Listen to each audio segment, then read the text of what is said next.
Segunda-feira, 29 de junho de 2026, primeiro dia de Wimbledon. Então é hora do Café com Cossenza, que entrega tênis fresquinho toda manhã. Já dá aquele like, favorito café no seu player de podcast ou no YouTube para receber notificação toda manhã, bem cedinho. Hoje eu vou falar sobre o que esperar desse dia inicial de Wimbledon, que tem Jannik Sinner, Aryna Sabalenka, Novak Djokovic e, claro, João Fonseca. Mas também tem Cilic contra Medvedev, tem Ruud contra Hurkacz, tem Coco, Osaka, Roda, Valinska, Murova, Andreescu, muita coisa legal. Vamos começar pela programação da quadra central, a grande catedral do tênis. Primeiro, às 9h30, horário de Brasília, tem Jannik Sinner contra Miomir Kecmanovic. O atual campeão do torneio, abrindo a programação da quadra central como tradição, uma das tradições mais legais do tênis, inclusive. O Sinner ganhou todos os 4 jogos que ele fez contra o Kecmanovic, e se ganhar essa partida ele vai igualar o Pietrangeli com 94 vitórias na carreira em slams, e o Pietrangeli é recorde entre italianos. O Sinner vai igualar essa marca.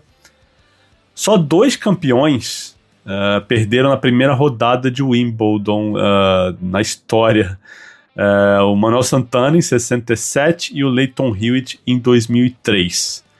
O Sinner tenta o 5º título dele na carreira, de slam, claro. Esse ano ele foi quem mais levantou troféu na ATP, já conquistou 5, todos os Masters 1000, inclusive. Só perdeu 3 jogos em 2026, para o Djokovic no Australian Open, para o Cerúndolo em Roland Garros, o Manuel Cerúndolo, e para o Menchik em Doha. E o Kecmanovic, 26 anos, número 50 do mundo, nunca passou a terceira rodada em Wimbledon. O pré-Wimbledon dele teve quartas de final em Maiorca, primeira rodada em Halle. Curiosamente, ele perdeu do Marozsan nos 2 torneios. Nunca derrotou um top 10 no Slam.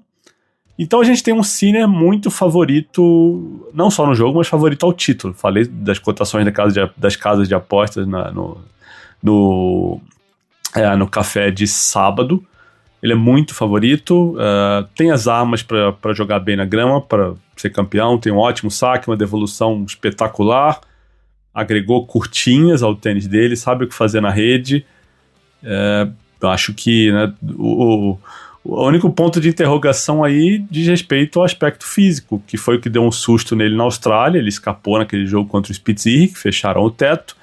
Em Roland Garros não, Roland Garros ele não resistiu, estava muito perto da vitória, mas o corpo não resistiu, ele levou a virada do Cerúndolo. E andou treinando com um colete desses que resfria o corpo e tal, experimentando coisas diferentes. Não entrou em detalhes sobre o que aconteceu, ou sobre os exames que ele fez, só disse que estava tudo ok, que os resultados, né, foram bons. E vamos ver, as temperaturas nessa primeira semana de Wimbledon estão mais amenas do que a semana passada, que fez bastante calor. Acho que vai esquentar, pelo menos a previsão agora, de que as temperaturas vão subir na segunda semana. E aí a gente vai ver como é que as coisas vão se desenrolar. Mas é bom lembrar também que o Wimbledon tem jogos mais curtos, os pontos são mais curtos, é da natureza da grama. Então eu acho que isso ajuda o Sinner também. Segundo jogo da quadra central, tem Aryna Sabalenka contra Teodora Kostovic. Outra número 1 do mundo, fez semifinal em Wimbledon em 2021, 2023 e 2025, todos anos ímpares. E é a 7ª vez que ela disputa um Slam como número 1 do mundo. Nunca perdeu de uma qualifier no Slam, são 11 jogos e 11 vitórias. Tem 3 títulos nessa temporada, foi quem mais levantou troféu na WTA, junto com a Andreeva. Ela ganhou Brisbane, ganhou Indian Wells e ganhou Miami. Não ganhou Slam, né? Perdeu na Austrália para Rybakina na final, que ela estava ganhando no terceiro set, uma quebra na frente. E em Roland Garros ela perde aquele jogo da Schneider que tem o meltdown. E aí é a grande incógnita da Sabalenka. Eu falei no podcast de ontem que eu acho que essa questão dela se pressionar, como ela disse, se pressiona a ganhar os slams que ela não ganhou, que ela deveria ganhar mais, enfim, vem causando esse tipo de derrota em que o tênis dela desaparece de uma hora para outra num jogo que... Em jogos que ela está bem, e em jogos ganháveis, e ela estava bem nessa partida contra a Schneider, até acontecer o que aconteceu, até o tênis dela se desfazer totalmente, a cabeça, né, se desintegrou. E eu acho que qualquer slam que ela disputar agora, esse assunto vai vir à tona. Já vinha, porque não foi a primeira vez que aconteceu, talvez nunca tivesse acontecido na dimensão de como as coisas, né, se desenrolaram nesse jogo contra a Schneider. Mas ela já tinha perdido o final de Slam, que ela estava jogando bem, e desapareceu. A final contra Coco no US Open foi assim. Algumas semis que ela deixou escapar, inclusive em Wimbledon. A final do Australian Open teve uma boa reação da Rybakina ali, não foi nem, né, tanto a Sabalenka jogando mal, mas óbvio que ela deixa escapar uma vitória que estava perto. Então acho que até que ela volte a fazer um slam sólido do começo ao fim, esse vai ser um tema recorrente. A gente vai ficar falando que a Sabalenka é a tenista que tem mais armas, ela é super consistente, não é por acaso que ela está há tanto tempo como número 1 do mundo, se não me engano vai chegar a 90 semanas consecutivas. É quem mais entrega com mais consistência na WTA hoje em dia. Mas se isso acontece em slams, toda vez que ela entrar no slam, a gente vai falar isso. Olha, ela é mais consistente, ela é que tem mais armas, ela tem uma potência impressionante. Mas até quando isso vai acontecer? Quando é que vai vir esse momento do tênis dela se desmanchar? Vai vir, não vai vir? A gente vai sempre ter essa dúvida e vai sempre levantar essa questão. E eu falo a gente, não é jornalistas ou analistas ou especialistas, o mundo do tênis vai levantar essa questão sempre. Até que ela volte, até que pelo menos ela volte a fazer um slam brilhante do começo ao fim. O que ela é plenamente capaz de fazer, a gente sabe disso. Agora, sobre a Kostovic, que é uma desconhecida, né? Ela tem 19 anos, é número 184 do mundo, passou pelo quali, e ela passou pela Yeon-woo Koo, pela Shrankova e pela Zhu Lin no quali. Primeira vez que ela for um quali de slam na carreira, nunca tinha jogado na grama como profissional. É o terceiro torneio de nível WTA que ela vai jogar uma chave principal e vai ser a primeira partida dela contra uma top 50. Olha o tamanho do favoritismo da Sabalenka nessa partida aí. E o terceiro jogo da quadra central tem Novak Djokovic contra Yi Bin-woo. Djokovic com 39 anos, atual número 7 do mundo, não joga um torneio desde o Roland Garros, foi só exibição na grama, ganhou do Tommy Paul em 3 sets outro dia. Não perde numa estreia no slam desde 2006, tem mais de 20 anos isso. Foi um jogo contra o Paul Goldstein no Australian Open. A 21ª participação dele em Wimbledon, só o Federer jogou mais, 22 participações o suíço tem. E é o slam de número 83 do Djokovic na chave principal. Nesse quesito ele é recordista. Ele é heptacampeão do torneio, fica atrás só do Federer entre os homens, né? O Federer tem 8 títulos. E o grande objetivo do Djokovic, não é segredo nenhum, ele quer o 25º slam, que colocaria ele acima de todos os outros nomes na história do tênis. Hoje, com 24, ele divide o recorde com a Margaret Court. E esse 25º colocaria ele isolado nesse Olimpo, digamos assim.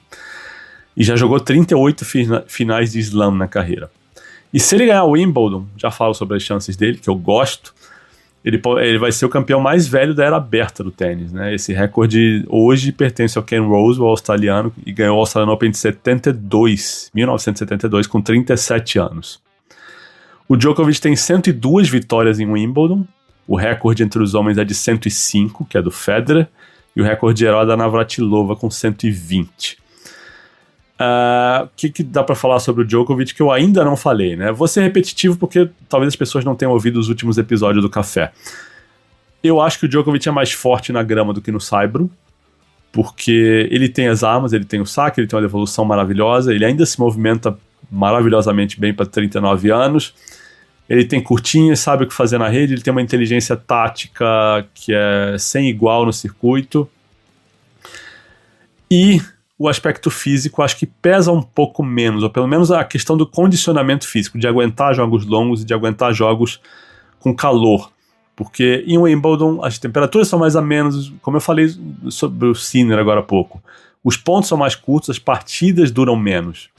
Então isso joga a favor dele. E se o Djokovic fez um Roland Garros quase sem preparação e fez uma partida grande contra o João naquela terceira rodada, ou seja, ele fez basicamente 2 jogos em Roland Garros e chegou num nível altíssimo. Então, se ele não tiver nenhum problema físico, e a gente está falando de repente não ter uma lesão no meio do torneio ou algo parecido, eu acho que o Djokovic é um nome muito forte em Wimbledon, mesmo com 39 anos. É óbvio que é um grande ponto de interrogação essa questão física, porque pode acontecer de um dia para o outro, pode ser que ele faça uma partida longa e não se recupere tão bem para jogar 2 dias depois, mas se a gente pensar que os caras que vêm dando trabalho para ele recentemente se chamam Sinner e Alcaraz e metade dessa dupla não está no torneio, acho que é possível e bem possível que o Djokovic, repito, estando bem fisicamente, chegue nessa semifinal para pegar o Sinner, né? Eles estão na mesma metade da chave. E o adversário dele, o nosso querido Wu, tem 26 anos, é o número 102 do mundo, só jogou o Wimbledon na chave principal uma vez, em 23, perdeu para o Tiafoe na primeira rodada, ou seja, nunca venceu uma partida na chave principal. Só o 8º slam na carreira dele. Na grama, esse ano, ele tomou uma primeira rodada em Hertogenbosch, perdeu na primeira do quali em Eastbourne e perdeu na segunda rodada do Challenger de Nottingham, ou seja, nada especial aí. Só tem uma vitória em nível ATP na grama na carreira, que foi em Stuttgart 2023 contra o Kyrgios. E o Kyrgios em 23 já estava naquela, né? Foi um belo juvenil o Wu, né? Ele foi número 1 do mundo, ele ganhou o US Open, mas tá aí 102 do mundo. Que mais? Vamos falar de João Fonseca agora? Ele pega o Roberto Bautista Agut, que eu acho que é uma ótima estreia, né? O João é o segundo tenista mais jovem dessa chave, né? Ele tem 19 anos, 325 dias de vida, número 27 do mundo. O único mais jovem que ele nessa chave é o Roder, que mesmo assim não joga há algum tempo, né? Meio que a forma dele é meio uma incógnita aí. Mas o João tem 19 anos e são 18 anos e 129 dias de diferença para o Bautista Agut. Bautista Agut tem 38 anos, 89 dias de vida. Ele é o terceiro cara mais velho da chave. Mais que ele, só o Wawrinka, que tem 41, e o Djokovic, que eu falei agora, tem 39. O João jogou pouco na grama essa temporada. Ele fez uma rodada em Halle, perdeu para o Hanfmann, jogou duplas, é verdade, ficou lá, sacou, devolveu, enfim, foi até a final. Mas é uma amostra pequena para ver como é que a devolução dele se comporta num jogo de simples, para ver como é que a movimentação dele reage, né, com mudanças de direção e deslocamentos maiores do que na dupla. Mas ele vem do melhor slam da carreira, a quarta de final em Roland Garros. Então não é um momento exatamente ruim do João, pelo contrário. Enquanto isso, nosso querido RBA perdeu 5 dos últimos 6 jogos que fez, e essa única vitória dele foi contra um wildcard, na primeira rodada do quali de Halle, era o Benito Santos Martins, era o número 1120 do mundo. É um cara que é super experiente, foi top 10, mas hoje é 183 do mundo. Ele nunca foi aquele típico espanhol de levantar bola, de jogar com muito spin. Inclusive, dos 12 títulos de ATP que ele ganhou, foram 9 em quadradura, e 1 na grama, mas em Hertogenbosch 2014, 12 anos atrás. Então, assim, o momento é favorável para o João, isso é inegável. Não acho que ele vai perder, nas casas de aposta ele é bem favorito, tá pagando 1,20 contra 4,50 do Bautista Agut. O que eu acho que é importante observar aqui, como é que o João vai sacar, porque ele não jogou Eastbourne alegando um desconforto no ombro direito. Vamos ver se isso é um fator, né? Na entrevista que ele deu em Wimbledon, ele falou que não foi nada de importante, que era mais uma precaução, que queria estar 100% em Wimbledon, mas não custa a gente prestar atenção nisso. Também acho que vale muito olhar com muita atenção como é que vai estar a movimentação dele, como eu já falei agora há pouco, e como é que vão estar as devoluções de saque. Ele vai devolver mais de trás, mais de perto? Vai botar a bola em jogo? Vai bloquear? Ou vai ser mais agressivo?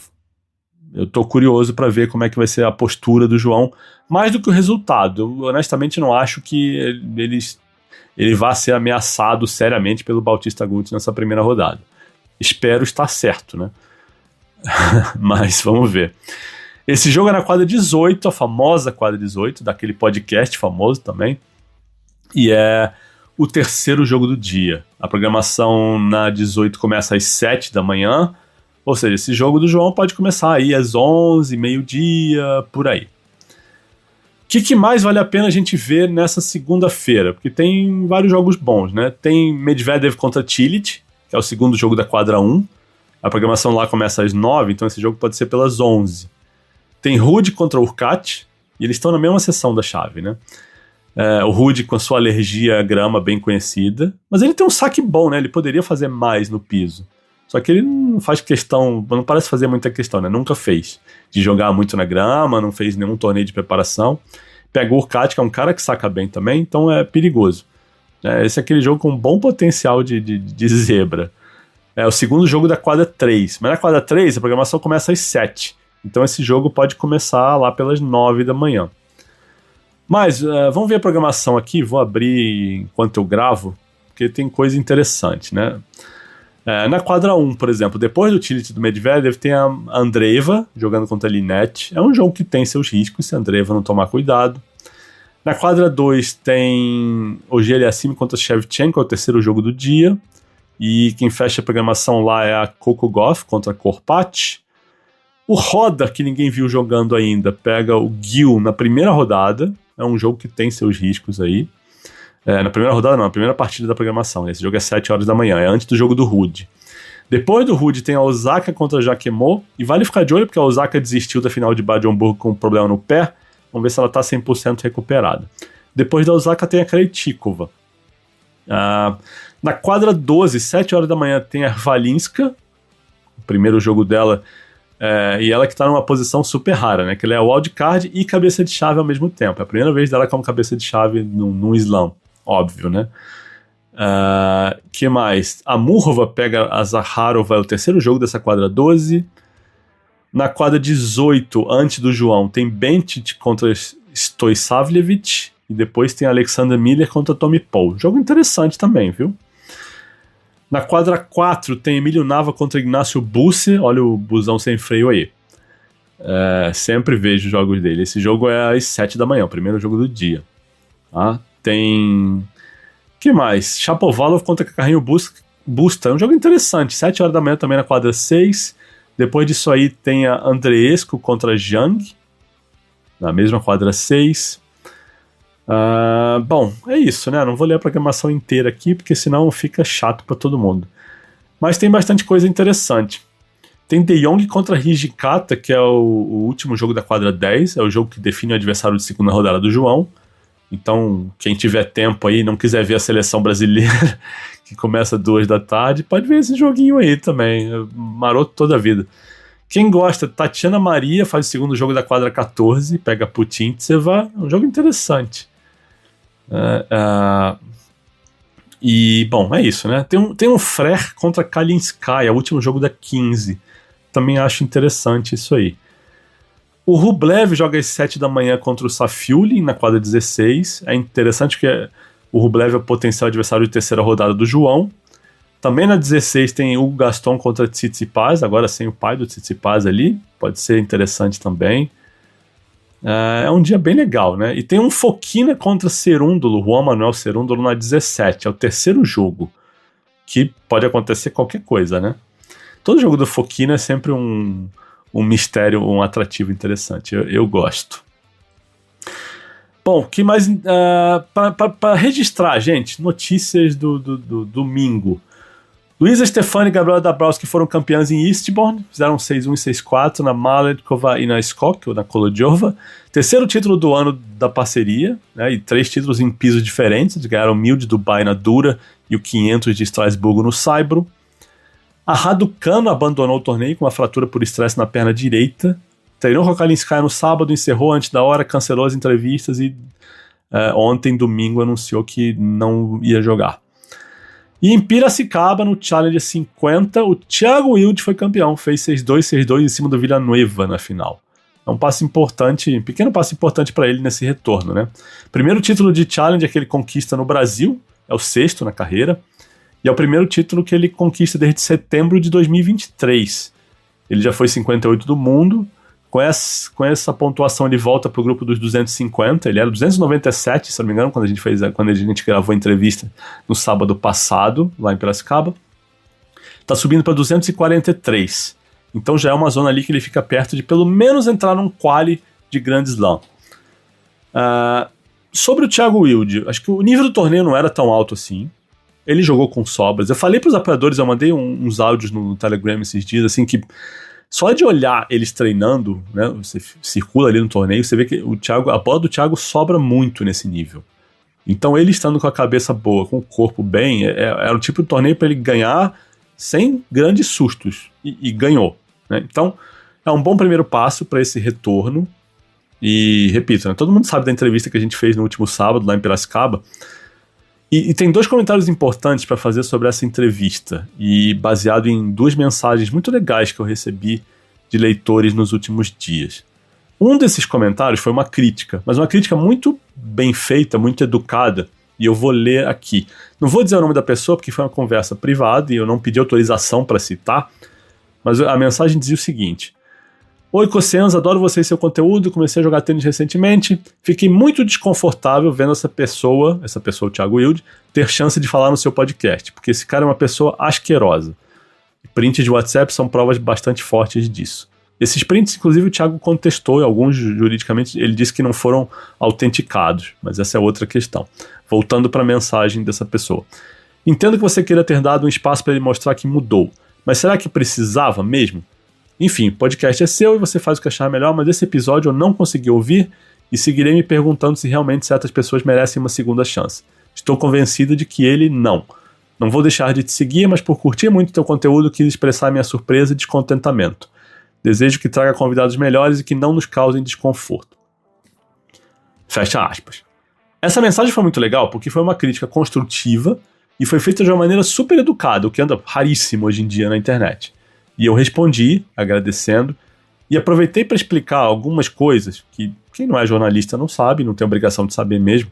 E vou fazer a mesma explicação aqui, porque acho que é importante deixar essas coisas bem claras. E o que eu disse para essa pessoa é o seguinte: jornalisticamente eu acho que o Thiago é muito relevante pelo que ele simbolizou para o tênis brasileiro, e simboliza há alguns anos, né? E isso inclui os erros, os muitos erros dele, e os acertos. Acho que a história dele precisa ser contada, até para que o meio do tênis brasileiro, incluindo treinadores, tenistas, pais de tenistas, para que todo mundo veja e entenda os perigos, as cascas de banana no caminho. Nunca foi uma questão de tratar o Thiago como coitadinho, até porque eu já critiquei muito o Thiago em algumas ocasiões. E nessa entrevista eu abordo todos os assuntos que eu achei importantes. O problema com a namorada, as acusações de nazismo, os relatos de que ele deixou o sucesso subir a cabeça. Nada disso a gente ensaiou. Nada disso foi combinado antes da conversa. E eu achei bem correto da parte dele, já falei isso aqui, inclusive no podcast do dia da entrevista, que ele não se esquivou desses assuntos, né? Não era uma questão de dar segunda chance ou de mostrar o lado bom dele. Eu não tinha ideia do que ele ia responder, né? E ele podia falar exatamente o oposto e eu ia publicar da mesma maneira. Mas e repito, eu escrevi isso até 2 vezes na minha resposta para a pessoa. Jornalisticamente, o Thiago continua sendo uma história relevante, tá?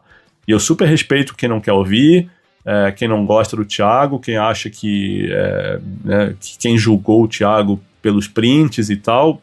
Cada um sabe da sua vida, forma suas opiniões da maneira que quiser. Mas, por ver o Thiago como um personagem relevante, eu fui atrás dessa entrevista. E eu tentei fazer essa entrevista fiquei tentando por algum tempo. Tá? Por mim, eu já teria feito anos antes. E assim, foi o que eu respondi. E queria deixar isso claro aqui no café também. Eu não faço entrevista ensaiada.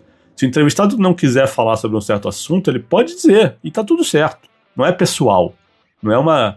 Entrevista não é inquisição, não é briga e não é puxação de saco, não é nenhum nem outro. É uma lista de perguntas para a gente conhecer melhor a pessoa, ou para entender melhor uma situação. E eu vou fazer perguntas que podem ser desconfortáveis, porque eu acho que jornalismo é isso. Outro dia eu fiz uma pergunta para um executivo da XP, lá no Rio Open. Cara, e é muito nítido que o tom de voz dele muda quando eu chego num assunto de João Fonseca e Itaú. Era uma pergunta que não era confortável para ele, mas era uma pergunta que precisava ser feita. E ele foi lá e respondeu. Perfeito. Algumas questões ele não quis responder, ou não podia citar certos números ou aspectos ou coisas contratuais, e tá beleza. Sabe, a gente pergunta, tem gente que pode e não pode responder, tem gente que quer e não quer responder, faz parte. E não é briga, não é embate, não é inquisição. faz parte. E eu acho que o Thiago topou falar sobre bastante coisa que era muito desconfortável para ele. E eu achei super legal. E teve outra mensagem sobre essa entrevista do Thiago, que chegou na noite de ontem, domingo, depois da final de Piracicaba, que dizia o seguinte: cara, já assisti vários jogos do Wilde ao vivo. Sábado fui em Piracicaba. Nunca vi ele tão sorridente e atencioso com o público. Ficou muito tempo dando atenção para as crianças. Tem um palpite que sua entrevista tirou um trator das costas dele. Sério. Fecha aspas. O que eu digo é o seguinte: o Thiago não era um tenista muito aberto. Pelo menos comigo nunca foi, e tudo bem. Né? Ele nunca me distratou também. Mas a impressão que eu tinha é que ele não gostava de dar entrevista.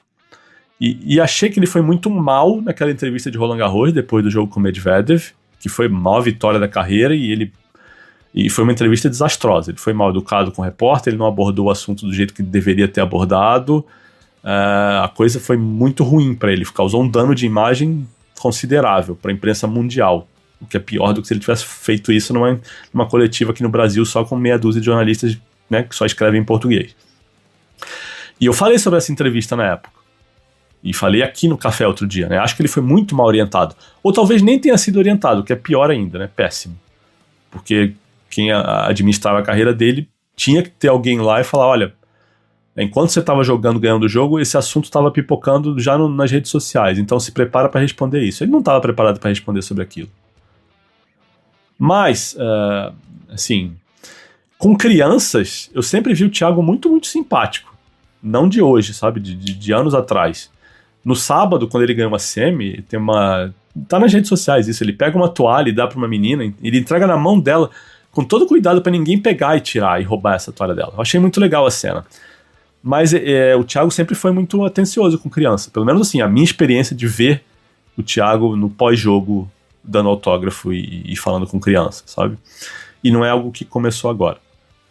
Sobre a parte de tirar um peso das costas, não sei. Eu não tenho essa pretensão de achar que foi uma entrevista minha que ajudou nisso. Eu acho até que de 2024, 2025 para frente, e eu fiz um texto sobre isso, sobre o Thiago um pouco mais aberto, acho que durante o Rio Open de 2025. Ali eu já vi o Thiago mais maduro, mais receptivo, mais simpático até. E não tô aqui para defendê-lo, não. Acabei de criticar a postura dele na entrevista de Roland Garros, né? Podia não ter lembrado disso, se eu quisesse só puxar saco dele. Mas é um pouco disso também que a gente fala quando repete aquele clichê de que todo tenista tem seu tempo, toda pessoa tem seu tempo. E quando eu falo que tênis não é só tênis, é vida. Toda pessoa amadurece de maneira diferente, aprende habilidades novas em tempos diferentes, uns mais cedo, uns mais tarde, uns são mais abertos e vão se fechando aos poucos, com outros acontece o contrário, são fechados e vão se abrindo, dando mais espaço para entender e conversar com outras pessoas. Eu fui uma criança e um adolescente muito tímido, né? Ainda sou, mas muito menos do que antes, né? Com o tempo aprendi a lidar com zilhões de situações diferentes. A profissão me coloca, né, nisso também. Mas te digo com toda a segurança do mundo, com meus 20 e poucos anos eu não tinha 10% da maturidade de um Alcaraz ou de um Sinner. E uma coisa que é importante lembrar: o fato de alguém ter talento para alguma coisa, seja o esporte, uma arte, o que quer que seja, música, pintura, escultura, nada disso significa que essa pessoa tem talento para outras áreas. E aí vale para matemática, vale para ciência, para relações pessoais, né? E o esporte, o Thiago falou um pouco disso na entrevista, e eu sei que tem gente que viu isso como desculpa, como se fazer de coitadinho, mas é verdade. O esporte, ele joga holofote de uma maneira muito cruel em cima das pessoas, de uma maneira que essa falta de talento ou de conhecimento para outras áreas, ou de trejeito, ou de, né, fica tudo muito evidente. A gente vê muito isso no futebol brasileiro, que produz fenômenos midiáticos super jovens. E não é todo mundo que lida bem com isso, não é todo mundo que tem estrutura psicológica, estrutura familiar, o que recebe de empresários ou de assessores um direcionamento correto para encarar bem esse sucesso instantâneo. Não estou nem falando do Thiago agora, não, estou falando de modo geral mesmo. Qual é meu ponto aqui? É que nem sempre é justo julgar ou rotular eternamente uma pessoa por um momento, 2 momentos, ou por um período que seja de 6 meses, sabe? Vale para todo mundo, vale para a vida, né? Não é tênis, não é só esporte. É o que eu acho. Para encerrar, tem uma pergunta de um apoiador que é do Rui Mendes. Ele escreve assim: Muito se diz que entre os top 50 a técnica é parecida e que o diferencial é a parte mental. Mas a movimentação, cobrindo toda a quadra e devolvendo sempre bolas profundas com grande shot tolerance, não seria isso sim o grande diferencial antes do top 3 e mais Sinner e Alcaraz atualmente, né, em comparação com o resto? Pergunta é ótima, Rui, eu entendi seu ponto. É que é tudo interligado, né, eu acho, e tudo é proporcional. Se a gente fala em 2, 3 caras jogando em nível parecido, seja quem for, é mais fácil a gente isolar um aspecto e falar fulano é melhor mentalmente, ou fulano é melhor taticamente. Eu sempre achei, por exemplo, o Nadal melhor taticamente que o Federer. Ou o Djokovic melhor mentalmente que o Federer. Só que o mental, para sobressair, tem que estar apoiado em alguma coisa. Não adianta você ser o cara mais mentalmente preparado do circuito. Eu sei que você colocou um grupo ali de top 50 só. Mas não adianta você ser o cara mais mentalmente preparado do circuito se seus golpes não estão ali no nível dos 3 primeiros, ou dos 5 primeiros, ou dos 10 primeiros. Você pode ser o 40 e mentalmente ser uma fortaleza. Mas se seus golpes não estiverem ali, não adianta. E mesmo vale pro contrário, né? Não adianta você ter golpes espetaculares se na hora que a coisa apertar, você perde a cabeça ou toma decisões equivocadas, né? Erros mentais no meio dos pontos. Mas entrando na sua questão, eu acho que tem 3 elementos importantes ali na sua frase que precisam funcionar em conjunto, né? Movimentação, consistência, que é quando você fala em devolver sempre bolas profundas, e tem mais a potência, peso, qualidade de golpe. Sinner e Alcaraz tem esse combo, além do mental. Mas se falta movimentação, você não sustenta as trocas. Então você não tem ali a consistência. Se faltar consistência, não adianta você ter essa movimentação, nem profundidade, nem peso de bola. Porque você vai errar em algum momento antes do outro. E se faltar qualidade de golpe, não adianta nem você ter um motor de polpa na bunda, porque você não vai aguentar e chegar em todas as bolas para ser consistente e botar ela lá funda. Entendeu? O meu ponto é esse, é um combo. Não tem um... Eu acho que um aspecto e outro, a gente pode falar que é o diferencial, mas quando existe equilíbrio no resto do pacote. Né? Hoje não tem um equilíbrio no resto do pacote, ou no pacote, né, entre Sinner e Alcaraz e o resto do circuito. Até sobre o Zverev. Né? E é uma coisa que a gente sempre fala, né? O Zverev tem os golpes, tem físico, tem... A hora que aperta, a cabeça dele tá abaixo de Sinner e Alcaraz. E a gente pode falar isso de vários, né? Eu, assim, um breve desabafo aqui. Eu não gosto quando as pessoas dizem tênis é 80% mental, ou sei lá qual é a porcentagem. Porque é claro que a cabeça tem um peso enorme em tudo, inclusive na evolução técnica, né? Se o garoto não tem uma cabeça boa, ele não evolui como deveria, porque não faz as coisas como deveria fazer. Mas, para o mental fazer essa diferença, o tenista tem que estar bem apoiado em técnica, em tática, em físico. Nada anda sozinho. É que a gente vive em tempos de cortes, né? As pessoas falam 10, 15, 20 minutos, meia hora, mas a rede social só distribui melhor se o vídeo tiver até 3 minutos. Então muita gente vê o corte, vê os 3 minutos e não vai atrás da íntegra daquela declaração. É que nem a história do Tony Nadal falando do João Fonseca. As pessoas veem uma frase e não vão atrás de contexto. E aí começam a atacar o Tony Nadal como se ele estivesse falando um grande absurdo. Que, como eu falei aqui num café muito tempo atrás, se a gente parar e analisar ponto a ponto o que o Tony falou, tem coisas ali que não são nada absurdas. Né? E falta contexto para julgar também. Então, assim, e o pior, né, que não tem ninguém errado nessa história sobre o consumo de conteúdo. O corte, hoje em dia, ele é necessário para divulgar alguma coisa. Mas, infelizmente, consome-se conteúdo assim hoje em dia. A pessoa vê o corte e não vai atrás do que foi falado na íntegra. Imagina eu, que fiz uma entrevista de 20 minutos com o Thiago Wilde, como eu estava falando agora há pouco. É uma entrevista cheia de assunto importante, assunto relevante. Como é que corta isso para 3 minutos para o Instagram distribuir? É óbvio que fica coisa relevante fora. E aí chega um malandrão mal educado lá nos comentários e pergunta: mas por que não falou de racismo? Ou de nazismo? Falou. Vai lá ver, preguiçoso. Mas não tem preguiça para fazer comentário idiota. Só tem preguiça para ver o vídeo. É difícil, é difícil, gente, é difícil. Fazer conteúdo sério é complicado. Mas, enfim, foi apenas um desabafo aqui, eu divago. Então, bom, vocês já estão ouvindo isso, o tempo tá passando, bora ver o Wimbledon, né? Bora torcer pro João hoje, pra Bia amanhã, e fico por aqui. Uma ótima segunda-feira, uma ótima semana, um ótimo Wimbledon para todos nós. Um abraço.